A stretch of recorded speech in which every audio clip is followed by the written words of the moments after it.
I'm Robert. I'm Shakari. And this is TLC Level 1, Week 5. Session B of Fall Quarter 2016.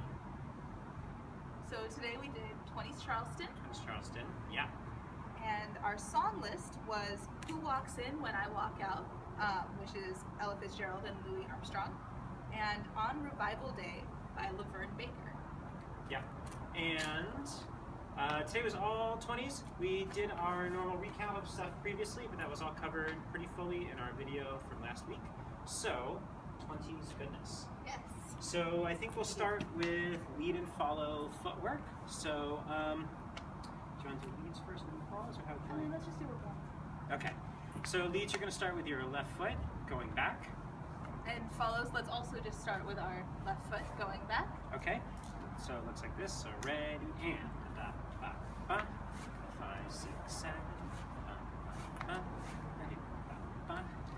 So the footwork is the same for leads and follows. It's just offset 4 counts, which you'll see in a second. So if we face each other instead, and I start with my right foot moving forward instead of left foot moving back, it looks something like this.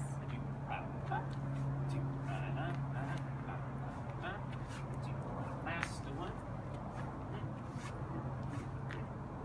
Cool. Yeah. So we just talked about how to do it enclosed instead of normal 30s Charleston like this. We're squared off, forming like a box shape. Yep, we have a really solid frame here because this is what connects us as we move back and forth.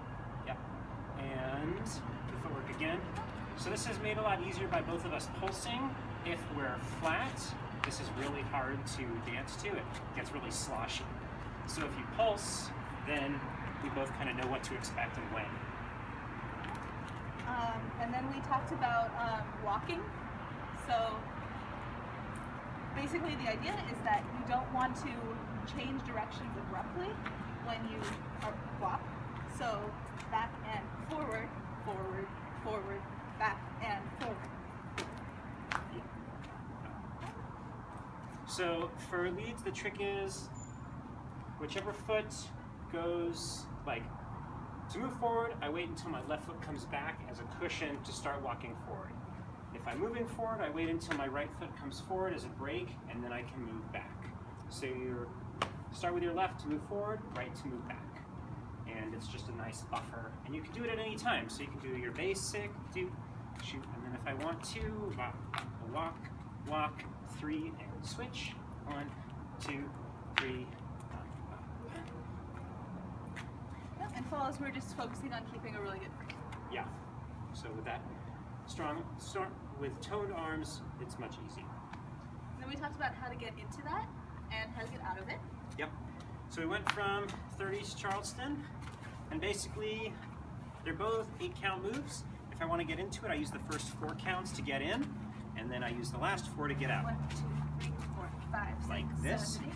1, 2, 3, 4, 5, 7, 8. If I want to get out of it, wait till the second half. 4, 5, 6, 7, 8. 1, 2, 3. Back to 30s. 5, 6, 7. This is a lot easier if you have, number 1, slippery shoes, and 2, if you stay on the balls of your feet as much as possible, and 3, if you keep pulsing, because it takes a little bit of that weight off of your feet as you're trying to pivot around. Exactly. I do want to add one quick caveat for the leads. So on the 1, it's easy for both of us to take this rock step. But on 5, if I want to get to close, I have to let my partner take this rock step. I have to let them sink back before coming forward. If I pull them or bring them in too quickly, it'll be abrupt, and they'll be off balance, and they could slip or whatever. It just is not comfortable. Yep. So, yeah. And then we talked a little bit briefly about styling. So one of the common things that you'll see is people dancing 20s Charleston like this.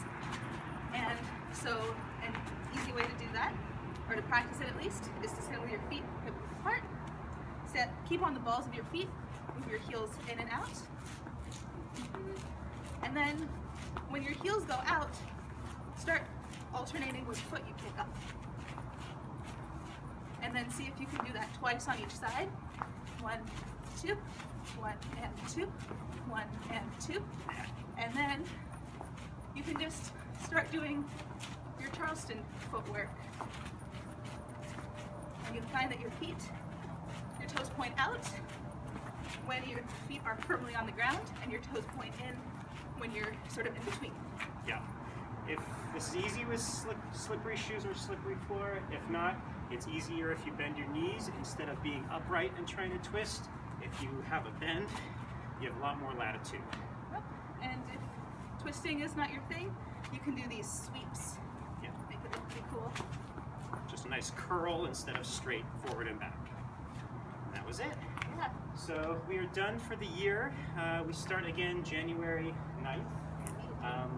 We are due for a trip up to the Madonna Inn, so there'll be an event page for that. Big to do. We'll have caravans, carpools, all that good stuff.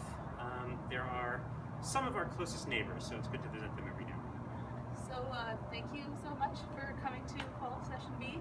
Yeah. Practice, and we hope to see you back in January. Have a great holidays.